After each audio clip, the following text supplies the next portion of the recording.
एक दो पॉइंट और है, वो ये गाँव है आपके।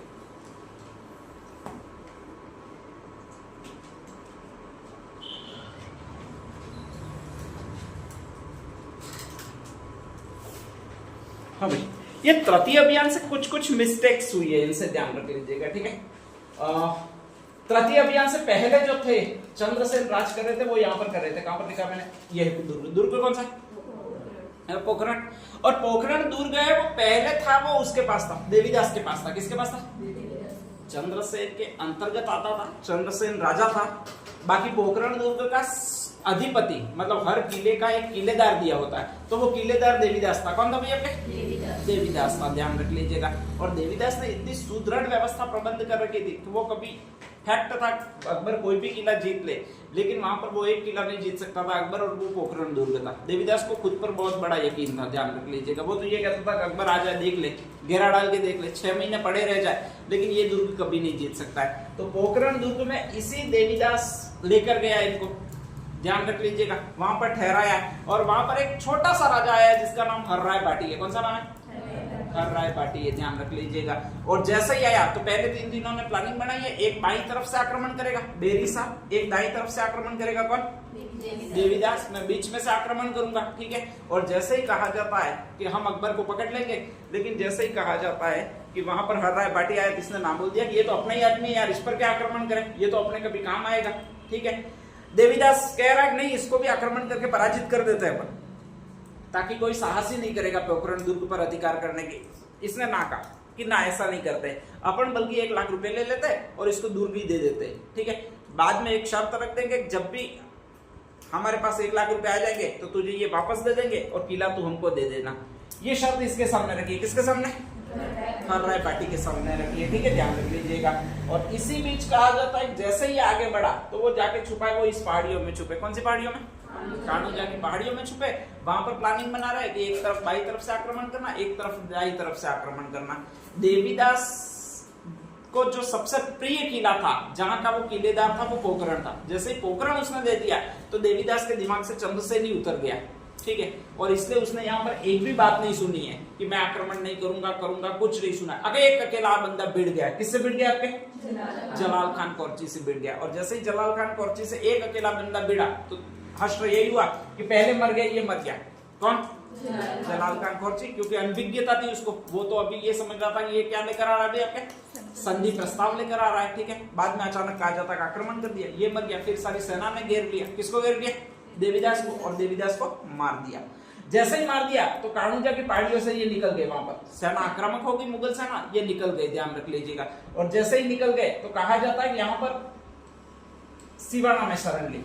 और सिवाना में शरण लेने के बाद में एक बहुत बड़ी सेना लेकर ये आया आदमी, नाम कौन सा भी? शाहबाज खान। तो उनको सिवाना दुर्ग भी छोड़ना पड़ा। अब देवीदास तो मर गया, 2 जने छोड़ रहे। कौन कौन? बेरीसाला, चंद्रसेन। कहा जाता है एक गांव में शरण ली है और उसका नाम ये गांव है। नाम कौन सा? आसरलाई गांव। आसरलाई गांव के लोगों ने उनको आसरा दिया है, ध्यान रख लीजिएगा, ठीक है। जब भी आसरा देता है तो वो बापड़ो की जाएगा, यूं ही अपन कहते हैं, तो वो भी यही कह रहे हैं, वो बापड़ो राजा की जाएगा, अपन आसरा दे देते हैं, यूं ध्यान रख लीजिएगा। तो वो आसरा दे रहे, अपना ही राजा, इसलिए आसरा दे देते हैं, ठीक है। बेरीसाल कह रहा है कोई बापड़ो वापड़ो नहीं है, ठीक है, मेरे एक साथी को फालतू काम का मरवा दिया, लड़ कहीं रहा है नहीं, ध्यान रख लीजिएगा। जब भी हम आक्रमण करने की प्लानिंग बना रहे, ये पीछे घूम के निकल जाता है, और हम लड़े तो लड़े कैसे? तो ये कोई बापड़ा वापड़ा नहीं है, फालतू काम का, ये लड़ नहीं रहा है। तो कहा जाता है गांव वाले क्रोधित हो गए और वो बरसने लगे, मतलब क्रोध दिखाने लगे। किस पर भी? आपके चंद्रसेन पर, कि तू लड़ता नहीं है, फालतू काम का, राजा बन के बैठा हुआ है, नहीं लड़ेगा तैसे कैसे चलेगा, वैसे राजा तुझे लड़ना पड़ेगा, यूं करके, ठीक है। अब चंद्रसेन को भी गुस्सा आ गया। उसने कहा कि ऐसे ही कोई युद्ध थोड़ी होता है, युद्ध के लिए धन संपत्ति चाहिए। क्या चाहिए? धन संपत्ति चाहिए। तो तुम धन दो तो मैं लड़ू। इतनी देर गांव वाले कह रहे थे कि स्पेशली कि तू लड़ता नहीं है, अगर तुम लड़ते तो हम भी साथ दे देते, हम भी अपनी जान देने के लिए तैयार है, लेकिन कम से कम तू आगे होकर लड़ तो सही एक बार, यूं, ठीक है, ध्यान रख लीजिएगा। चंद्रसेन ने कहा चलो कल से मैं युद्ध वापस स्टार्ट करता हूं, लेकिन मुझे शस्त्र वगैरह निर्माण के लिए धन चाहिए। और वो धन कौन देंगे? गांव वाले देंगे।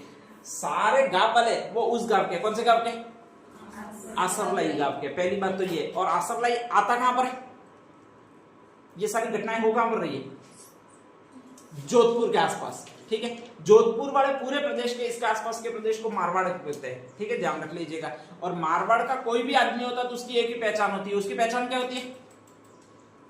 अरे मारवाड़ का कोई भी आदमी है तो उसकी पहचान है। अच्छा, उसकी पहचान क्या होगी?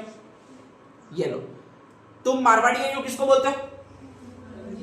हाँ, कंजूस को बोलते हो, ठीक है, ध्यान रख लीजिएगा। तो उस वहां के आदमी की एक ही पहचान है कि वो बहुत खतरनाक कंजूस होता है, ठीक है। लोग कह रहे थे कि हम जान दे देंगे, तू लड़ तो सही, और उसने धन मांगा, तो धन मांगा तो अचानक विरोधी हो गए, और विरोधी हो गए तो उन्होंने पहले ही अकबर को ही मैसेज करके बुलाया कि तू आ यहाँ पर, हमें एक राजा को छुपा बैठे। कौन से राजा को छुपा बैठे भैया? आपके चंद्रसेन को। तो आसरलाई गांव में ये उनका गांव वालों से मतभेद हुआ है, ठीक है। इसके बाद आसरलाई गांव के लोग विरोधी हो गए, इसलिए उनको मारवाड़ छोड़ना पड़ा है। ध्यान रख लीजिएगा, कभी भी आ जाए चंद्रसेन को मारवाड़ छोड़ना पड़ा, कारण क्या था?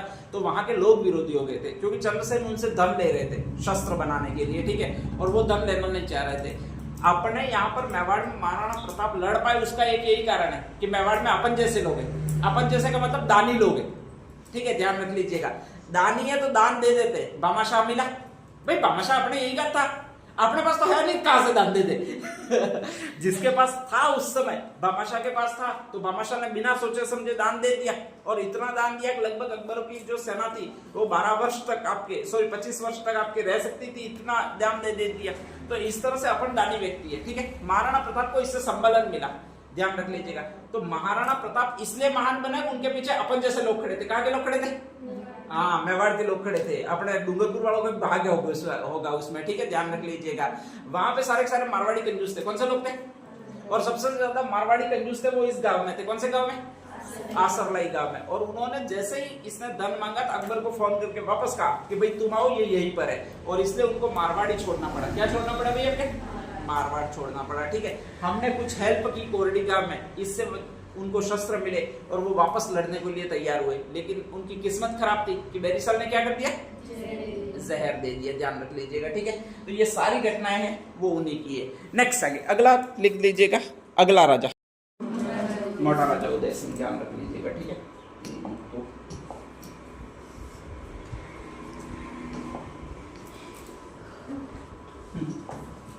अगला राजा, उसका नाम मोटा राजा उदय सिंह है, ध्यान रख लीजिएगा। इसकी बेटी जगत गुसाई, शादी जहांगीर से। इसके बदले में इसको फायदा क्या हुआ?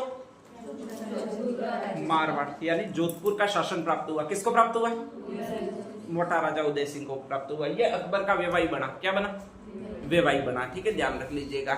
अब नेक्स्ट आगे, अकबर ने इसको मनसबदारी वगैरह दी। पहले 3000 की दी, फिर इसको कहा जाता है 5000 की मनसबदारी दे दी थी, ध्यान रख लीजिएगा, ठीक है। ये मारवाड़ का ऐसा पहला शासक है जिसने अकबर के खानदान में यानी मुगलों से विवाह संबंध स्थापित किए। इससे पहले किसी ने नहीं किए थे। जोधपुर में। जयपुर में कौन है? बारमत। और यहाँ पर कौन है भैया? आपके मोटा राजा उदय सिंह है, ध्यान रख लीजिएगा, ठीक है। अब नेक्स्ट आगे, आपके स्पेशली 2 लोग हैं, ये आपके स्पेशली 2 लोग हैं, ध्यान रख लीजिएगा, ठीक है। पूरा राजस्थान है, राजस्थान का एक वेस्टर्न एरिया, एक ईस्टर्न एरिया। एक तो पूर्वी राजस्थान है, एक कौन सा राजस्थान है? पश्चिमी राजस्थान है। पूर्वी राजस्थान में पहले जितने भी लोग रहते थे, जो कवि थे, वो भाट थे। कौन से थे? भाट। पश्चिमी राजस्थान में जो भी कवि थे, कविता का गायन करते थे, वो चारण थे। कौन से थे? चारण। उस समय की कंडीशन ये चल रही है, पूरे राजस्थान में माहौल है वो सिर्फ और सिर्फ एक ही है, युद्ध का। कौन सा? युद्ध का। जैसे अभी रील का माहौल है हर जगह, वैसे उस समय जो माहौल था वो युद्ध का माहौल था, ध्यान रख लीजिएगा। विदेशी आक्रमण बहुत ज्यादा हो रहे थे, तो उस समय लड़ना पड़ता था, और लड़ना पड़ता था तो सैनिकों में उत्साह जगाना पड़ता था। सैनिकों में उत्साह जगाने के लिए स्पेशली आपके ये कविताएं आयोजित की जाएगी। कौन से रस की? वीर रस की। तो इधर से कहा जाता है पूर्वी राजस्थान में जो भाट कविता लिखते थे वो भी वीर रस की होती थी। पश्चिमी राजस्थान में चारण, वो भी कौन से रस की होती थी? वीर रस की कविताएं होती थी, ठीक है, ध्यान रख लीजिएगा। तो चारणों का एक ही काम था, उनको कविताएं लिखनी है। किस रस की लिखनी है? वीर रस की लिखनी है, ध्यान रख लीजिएगा, ठीक है। तो वो अपने काल में राजाओं की कविताएं लिखते थे और वो वीर रस की कविताएं लिखते थे। अब वीर रस में वो चारण है, वो तुलना करेंगे स्पेशली, एक तो विदेशी आक्रमणकारियों की और एक अपने वाले आक्रमणकारियों की। इन दोनों में से महान किसको बताएंगे? अपने वाले को महान बताएंगे, ठीक है, ध्यान रख लीजिएगा। अब वहां का आपको रोड मैप समझ में आ गया जोधपुर का। जोधपुर में दो भाई है, एक मोटा राजा उदय सिंह है और एक राव कौन सा है, चंद्रसेन है। ठीक है, मोटा राजा उदय सिंह अकबर का विवाही है, संबंधी है, जोधपुर का वर्तमान में शासक है। राव चंद्रसेन है, उसने मुगलों से विवाह संबंध स्थापित नहीं किया है और परिणाम स्वरूप वो जो है वो इधर उधर भटक रहा है। ठीक है, चारणों को कविता लिखनी है, कौन से रस की कविता लिखनी है, वीर रस की। लिखेंगे किस पर, मोटा राजा उदय सिंह पर कि आपके चंद्रसेन पर, चंद्रसेन पर। ऑब्वियसली लिख ही नहीं सकते मोटा राजा उदय सिंह पर। ठीक है, तो कहा जाता है सारे चारणों ने कविता लिखी और वो किस पर लिखी भाई, आपके चंद्रसेन पर लिखी, ध्यान रख लीजिएगा। और उसमें उन्होंने महान बताया, किसको महान बताया, चंद्रसेन को, स्वतंत्रता का पथ प्रदर्शक है, कटीली झाड़ियों में इन दौरों में घूम रहा है। ठीक है, लेकिन अधीनता स्वीकार नहीं की है, किसकी स्वीकार नहीं की है, अकबर की। ठीक है, उसको शेर का रूप दिया, मतलब नाहरियोसो है, नाहरियोसो का मतलब शेर सा है यो। ठीक है, ध्यान रख लीजिएगा। और फिर एक लाइन नीचे लिखी कि गीदड़ सा भी होवे है यो, किसके लिए, मोटा राजा उदय सिंह के लिए, कि कुछ लोग सियार के जैसे भी होते हैं जो कि अधीनता स्वीकार कर देते हैं, यो ध्यान रख लीजिएगा। ठीक है, तो ऐसी कंडीशन में ये कविता धीरे धीरे उदय सिंह के पास गई, मोटा राजा उदय सिंह के पास में। और मोटा राजा उदय सिंह के पास गई तो मोटा राजा उदय सिंह को पसंद आएगी कि नहीं पसंद आएगी, नहीं पसंद आएगी, ध्यान रख लीजिएगा। मोटा राजा उदय सिंह को वो कविता बिल्कुल पसंद ही नहीं है। यार राजा में मेरे ही राज्य में रह रहे हैं और किसके खिलाफ कविता लिख रहे हैं, मेरे ही खिलाफ कविता लिख रहे हैं, ध्यान रख लीजिएगा, बिल्कुल पसंद नहीं आई। उसमें उन्होंने अकबर की और ज्यादा, वो तुर्क है यूं करके, और ज्यादा बुराई की थी, बहुत ज्यादा। ठीक है, अब वे भाई अकबर पूरे भारत का सम्राट है, अगर उसके पास ये रचनाएं पहुंच जाए तो अकबर तो मोटा राजा उदय सिंह को भी हटा दे कि तुम्हारे राज्य में मेरे खिलाफ ऐसी बातें कैसे हो रही है। ठीक है, तो इसका उपाय क्या है, अरे इसका उपाय क्या है यूं पूछ रहा हूं। आप अगर राजा होते मोटा राजा उदय सिंह और कोई अगर चारण कविता लिख देता तो आप क्या करते, आप क्या करते, अरे नाम देते कि क्या करते यूं पूछ रहा हूं, है दंडित करते। ठीक है, दंडित छोटा शब्द है, मरवा देते, सीधा क्या करते, मरवा देते। ठीक है, तो उदय सिंह ने सीधा सीधा सा आदेश दिया कि मेरे राज्य में नहीं रहना चाहिए, कौन, चारणटे नहीं रहना चाहिए। ठीक है, ध्यान रख लीजिएगा, इन चारणटों को सालों को सारों भगाओ, जितने भी चारण रह रहे हैं उनको भगाओ, एक भी चारण रहना ही नहीं चाहिए, ध्यान रख लीजिएगा। ठीक है, और कहा गया व्यापक तरीके से जो जो भी चारण थे उनको पकड़ पकड़ के कारागार में वगैरह डाल दिया गया। अब जैसे ही चारण वेस्टर्न राजस्थान में कारागार में डाल दिया गया तो कहा जाता है कुछ समय तो उन्होंने विरोध करने की सोची। एक गांव है जिसको कहा जाता है पाली में आउआ, कौन सा गांव है, 1857 की क्रांति में पढ़ते होंगे, वहां के ठाकुर थे वो ठाकुर कुशाल सिंह थे, उन्होंने आपका ये किया था। ठीक है, तो वहां पर कहा जाता है आउआ गांव सारा चारणों का ही था, किसका था, चारणों का। और वहां पर चारणों पर भयंकर रूप से आक्रमण किया, कई सारे पुरुष मारे गए, मतलब जितने भी उस गांव में स्पेशली पुरुष थे वो सारे के सारे मारे गए। ठीक है, स्त्रियों के लिए ऑप्शन क्या है, सती या फिर सामूहिक जौहर होना, क्या होना भाई आपके, जौहर। तो कहा जाता है आउआ में ठाकुरों ने, चारणों के जितने भी लोग थे, स्त्रियां थी, उन्होंने सामूहिक रूप से जौहर किया। क्या किया, जौहर किया। जब चारणों ने सामूहिक जौहर किया तो चारणों का स्पेशली कहा जाता है डर बैठ गया और वो यहाँ वहां से भागे, किधर से, मारवाड़ से। ठीक है, कहीं कहीं किसी न किसी गांव में डेरा डाला और यहाँ पर हुकड़ी अपन देने लगे क्योंकि कविता पाठ करते थे इसलिए। तो ये जितने भी चारण देख रहे हो अपने आसपास में, वो यहाँ के मूल निवासी नहीं है, मूल निवासी तो अपन ही है। ठीक है, मूल निवासी शब्द कहते हैं जोश आ जाता है अपन को, कह रहे अपन तो वो ठिकानेदार है, कोई ऐसा लगता है कि जमीन को ऊपर ग्रह से लेकर आए हो सीधी सीधी, ध्यान रख लीजिएगा, मूल निवासी है यो करके यो। तो कहा जाता है कि चारण जो थे वो स्पेशली यहाँ पर आए और उनको अपन ने हर गांव में 2-4 चारणों को इधर इस गांव में, 2-4 चारणों को उस गांव में, 2-4 चारणों को उस गांव में यूं ठहराया। चारण डूंगरपुर बांसवाड़ा में थे ही नहीं, बल्कि थे वो कहां पर थे भाई आपके, मारवाड़ में। तो कभी भी कोई भी चारण होशियारी मारे क्या कहना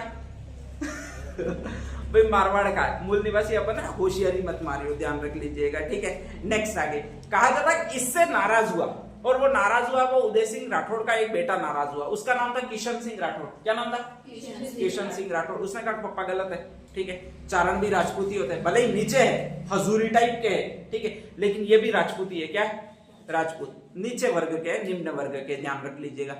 तो ये भी राजपूती है और आप इनको सामूहिक नरसंहार करवा रहे हो, मार रहे हो। ठीक है, स्त्रियां इनकी जौहर हो रही है, तो ये गलत हो रहा है। अपन ने अकबर से विवाह किया है तो इन्होंने कहा, अगर नहीं किया होता तो नहीं कहते, ठीक है। तो ऐसी कंडीशन में कहा जाता है उदय सिंह ने उस बेटे को भी निकाल दिया। किसको निकाल दिया?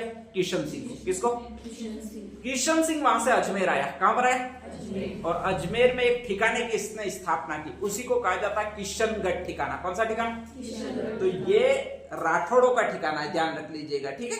इसीलिए आपकी एक प्रश्न आता है कि किशनगढ़ चित्रशैली कौन सी चित्रशैली से संबंधित है, और उसमें ऑप्शन होते हैं जयपुर से संबंधित है, मारवाड़ जोधपुर से संबंधित है। तो अजमेर जो आता है वो तो जयपुर में आता है स्पेशली, लेकिन किशनगढ़ ठिकाना वो जयपुर का है ही नहीं, वो राठौड़ों का ठिकाना है। और राठौड़ कहां के रहने वाले? मारवाड़ जोधपुर के रहने वाला है। तो इसीलिए उस प्रश्न का उत्तर होता है वो मारवाड़ शैली से संबंधित होता है। हर बार ये क्वेश्चन आता है, हर बार सारे छोरे गलती करते हैं, जयपुरी टिक मार के आते हैं, भले ही पढ़ाओ तो भी जयपुर टिक मार के आते हैं, ध्यान रख लीजिएगा।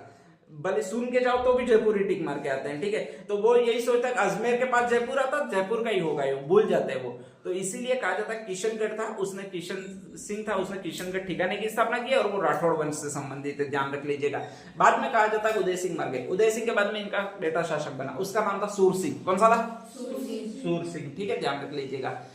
लगभग वो जहांगीर के काल में शासक बना है, और जहांगीर के काल में शासक बना। जहांगीर को हाईएस्ट निर्माण कार्यों में बहुत ज्यादा मतलब इंटरेस्ट था, रुचि बहुत ज्यादा थी उसकी जहांगीर की। वो चित्रकला बहुत अच्छी जानता था।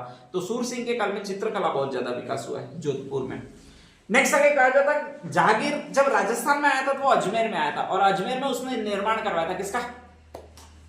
जहांगीर अजमेर में आया था। हाँ, कहां पर आया था? ख्वाजा मोइनुद्दीन चिश्ती की दरगाह के आसपास आया था, ठीक है। अरुणोरा झील थी, अन्नासागर झील थी, उसके किनारे एक बगीचा बनवाया था। क्या बनवाया था? बगीचा। तो जहांगीर को हाईएस्ट इंटरेस्ट था वो बगीचे बनाने में था। क्या था?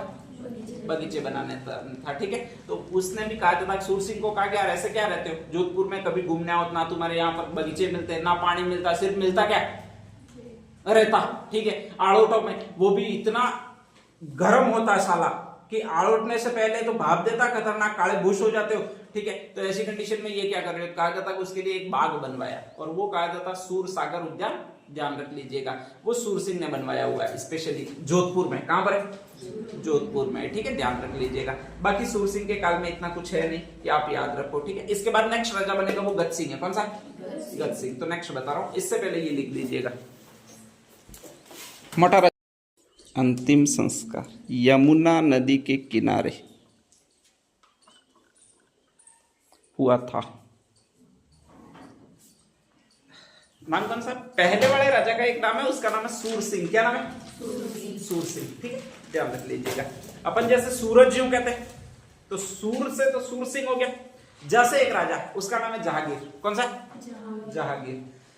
जहांगीर का बहुत अच्छा दोस्त रहा है वो सूर सिंह रहा है, ध्यान रख लीजिएगा, ठीक है। सूर सिंह जब जहांगीर और ये दोनों दोस्त थे, तो जब ये अकबर के दरबार में रहता था तो उस समय जहांगीर ने अकबर को इससे मिलाया था, सूर सिंह को, और कहा था कि ये बहुत टैलेंटेड है, अपने पापा से भी ज्यादा टैलेंटेड है, मेरा अच्छा दोस्त है और बहुत अच्छा आदमी है। तो सवाई अकबर जो भी पास में आ जाता था उसको सवाई की उपाधि दे देता था। किसकी उपाधि दे देता था? सवाई की, ध्यान रख लीजिएगा। हाँ, अकबर में भी आ आता, औरंगजेब में भी आ आता है, दोनों अ नाम बड़े राजा, दोनों ने सवाई की उपाधियां दी है, ध्यान रख लीजिएगा, ठीक है। लेकिन औरंगजेब ने जिस राजा को सवाई की उपाधि दी थी वो आपके जयपुर का राजा था, और उसका नाम जय सिंह था। कौन सा था? इसीलिए उसको कहते हो सवाई जय सिंह। क्या कहते हैं? इस सवाई की उपाधि का इससे भी पहले प्रयोग किया वो अकबर ने किया। किसने किया? लेकिन अकबर ने जोधपुर के राजाओं के लिए सवाई की उपाधि दी है। कौन से राजाओं के लिए? जोधपुर के राजाओं के लिए। तो दो व्यक्ति है, पहले वाला अकबर आता है, इसके बाद वाला कौन सा आता है? औरंगजेब। अगर राजस्थान का नक्शा बनाओगे तो इधर जोधपुर है, इधर जो है वो आपके जयपुर है, और पहले आप हमेशा अकबर लिखोगे, बाद में औरंगजेब लिखोगे। तो औरंगजेब ने जयपुर के राजाओं के लिए सवाई की उपाधि का प्रयोग किया, अकबर ने जोधपुर के राजाओं के लिए सवाई की उपाधि का प्रयोग किया, और उसमें भी पहला सवाई की उपाधि मिली है वो नाम वाले राजा सूर सिंह को मिली है जोधपुर में, ध्यान रख लीजिएगा, ठीक है। जहांगीर और सूर सिंह बहुत अच्छे दोस्त है, और बहुत अच्छे दोस्त है, दोनों एक दूसरे को घर पे बुलाएंगे, स्वाभाविक है। सूर सिंह हमेशा रहता है वो जहांगीर के पास रहता है। कहां पर रहता है? जहांगीर के पास, दिल्ली में रहता है, ध्यान रख लीजिएगा, ठीक है। कालांतर में कहा जाता है कि सूर सिंह राजा बन जाता है, और एक दिन वो निमंत्रण देता है जहांगीर को कि भाई आओ, तुम बाबीसा और दोनों आओ। अपन होते तो भी यही कहते हैं कि बाबीसा और चुन्नू मुन्नू को लेकर आओ और कुछ दिन यहाँ पर हमारे बिताओ, ध्यान रख लीजिएगा। जून का महीना था और बाबीसा को बुलाया। बाबीसा कौन से? अरे बुलाया किसको? जहांगीर को। तो बाबिसा कौन होगी? है? अरे जगत गुसाई, हाँ ये ठीक है, जगत गुसाई तुम रख ली। एक और बाबिसा थी जिसका नाम था नूर जहां, नाम मैंने बताया होगा, ठीक है। जहांगीर जगत गुसाई और इनके साथ जाता नहीं था, एडवांस वर्जन है उसके साथ जाएगा, ठीक है, ध्यान रख लीजिएगा। और जो एडवांस वर्जन है, नया वर्जन, वो बड़ा है, कौन सा? नूर जहां, ध्यान रख लीजिएगा, ठीक है। तो कहा जाता है कि नूर जहां के साथ आया था। कहां पर आया था? मारवाड़ में आया था, ठीक है। मारवाड़ में एंट्री करते बहुत अच्छा स्वागत करना पड़ता है, ठीक है। स्वागत किया था तो उसके लिए हाथी की सवारी निकाली थी और उसके लिए एक हाथी लाए थे विदेश से खरीद कर, उसका नाम था रण रावत। कौन सा नाम था? रण रावत, ठीक है। 2 जने आए, बुलाया 2 जनों को, तो 2 जने आए, एक तो जहांगीर आया, एक नूरजहां आई है। और हमने हाथी खरीदा, वो सिर्फ जहांगीर के लिए खरीदा। किसके लिए खरीदा?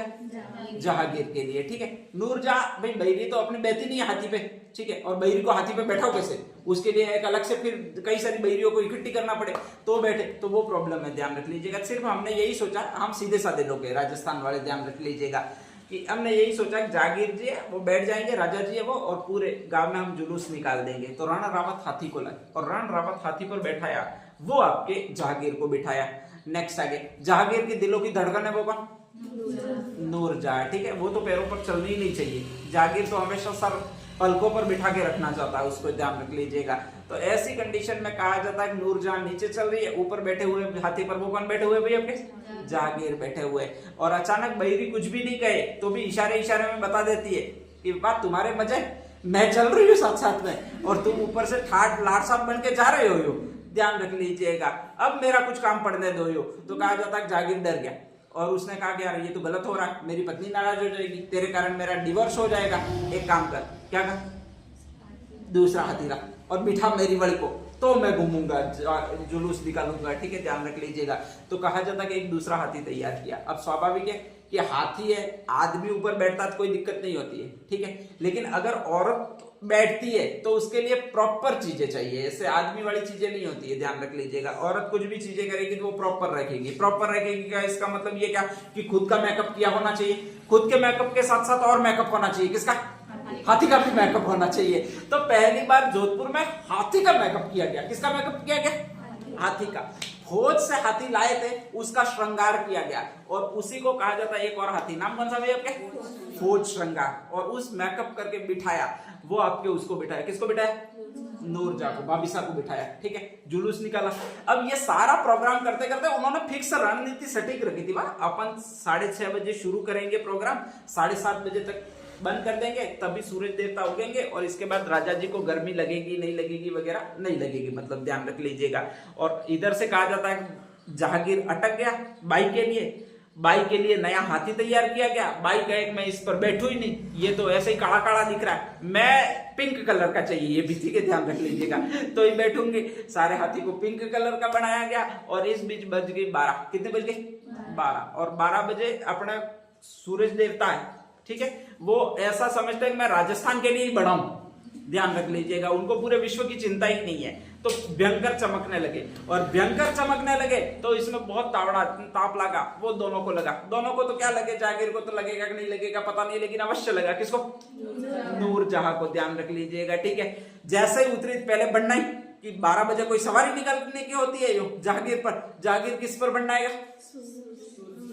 सूर सिंह पर, कि बिल्कुल तपे बड़ी गई, ठीक है, ध्यान रख लीजिएगा, पहले जिलाड़ो। नेक्स्ट आगे तो कहा जाता है उसके लिए अर्जेंट व्यवस्था की गई। किसकी? तालाब की। कौन सा तालाब है? सूर सागर तालाब है, ठीक है, ध्यान रख लीजिएगा। इसके बाद में कहा जाता है दोनों एक उद्यान में बैठे, उसका नाम है सूर सागर उद्यान। कौन सा नाम है भाई आपके? सूर सागर उद्यान। फिर कहा कि ऐसी कोई जगह बता जहां हम एकांत में रहें, फालतू काम का बिल्कुल ताप भी नहीं लगे और हमारा एकांत प्रवास भी भंग नहीं हो। तो उसके लिए कहा जाता है एक तलहटी, पूरे किले था, उसकी नीचे की जमीन खोद कर एक तलहटी महल का निर्माण करवाया गया। कौन सा महल का? तलहटी महल का। और वहां पर इन दोनों को रखा। किसको रखा भाई आपके? नूरजहां और जहांगीर को रखा, ध्यान रख लीजिएगा, ठीक है। फिर जहांगीर प्रसन्न हुआ इस पे, हाँ तूने ठीक काम किया, अब बढ़िया है। और कहा जाता है 3000 का मनसब इसको दे गया और अपने दरबार में ले गया, ध्यान रख लीजिएगा, ठीक है। अब नेक्स्ट आगे, जहांगीर की कुछ दिनों बाद डेथ हुई, उसका बेटा शासक बना और बेटे का नाम है गज सिंह। क्या नाम है? गज सिंह। गज सिंह में पहला ही शब्द है वो गज, आपका क्या? गज। गज का मतलब हाथी। तो ये था वो हाथी जैसा था एकदम। हाथी जैसा का मतलब बरैया पड़ा था, मोटा तगड़ा था, ध्यान रख लीजिएगा, ठीक है। तो आपका जो आपके उधर वाला हुआ एक जयपुर वाला कौन था? माधो सिंह। यहाँ पर पहले एक मोटा राजा उदय सिंह हुआ, सेकंड उसके जैसा इसका पोता था, बहुत बरैया, ध्यान रख लीजिएगा। उसको स्पेशली नाम ही दे दिया, वो यही दे दिया, क्या दे दिया भाई आपके? गद सिंह दे दिया। एक जगह जब सिंहासन पर, ये तो और भी अजीब आइटम था, ध्यान रख लीजिएगा, अगर सिंहासन पर बैठ गया तो 2 जन हाथ खींचने वाले चाहिए थे, यो कि खींचो यो ठीक है, वो खींचते तो ये इससे खड़ा होता, ध्यान रख लीजिएगा, ठीक है। तो लगभग ये दरबार में जाता था, किसके दरबार में जाता था? जहांगीर के। किसके? जहांगीर के। अब बहुत अच्छे सोफे लगे हुए थे वहां पर, भाई सिंहासन लगे हुए थे अच्छे, दरबारियों के बैठने के लिए सोफे बहुत अच्छे लगे हुए थे, एकदम मुलायम ज्यादा सोफे लगे हुए थे। वो क्या दसते थे, जैसे ही बैठे वैसे दस जाते थे अंदर। ऐसे तो इतने ऊंचे रहते थे, जैसे ही आदमी बैठता तो फिर दसते थे आराम से, ताकि कंफर्टेबल रहे। थोड़ा ज्यादा ही दस जाता था सोफा वो किसके बैठने से? गद सिंह के बैठने से दस जाता था। और जैसे ही दस जाता था बेचारे से खड़े हुए नहीं जाता था। तो खड़े हुआ नहीं जाता था, उस समय हर बार बुलाना पड़ता था, वो दरबारियों को बुलाना पड़ता था। दरबारी मेहनत करते खींचते तो खींचा नहीं जाता था, तो और बुलाना पड़ता था। किसको? राजा को, क्योंकि सामने कौन बैठा हुआ है? राजा, ठीक है, ध्यान रख लीजिएगा। कहा जाता है जहांगीर आता था, एक हाथ पकड़ के बांग तक पकड़ के खड़ा करता था, वो इस राजा को खड़ा करता था। अपना वाला राजा कौन सा? गद सिंह है, ठीक है, ध्यान रख लीजिएगा। जब भी बांग तक पकड़ के खड़ा करता था तो जहांगीर को बड़ा जोर आता था, ध्यान रख लीजिएगा, ठीक है। तो उसने कहा जाता खींचते खींचते एक उपाधि दी थी कि दल थंबन। कौन सी उपाधि दी थी? दल थंबन। दल थंबन का मतलब होता हाथियों के बराबर वजन है साले का यो, ठीक है। अब ऐसे ही बोल देता राजा को कि ये तो हाथी है बड़ा यो, तो राजा बुरा मान जाता। तो वो फारसी में बोलता था कि गजब, जैसे अपन नहीं कहते वागड़ी में बरैया पड़ा यूं, तो वैसे वैसे वो कहता था ये दल थंबन है यूं। क्या है भाई आपके? दल थंबन है, इतना बरैया यूं। लगभग जहांगीर इससे परेशान रहा। किससे?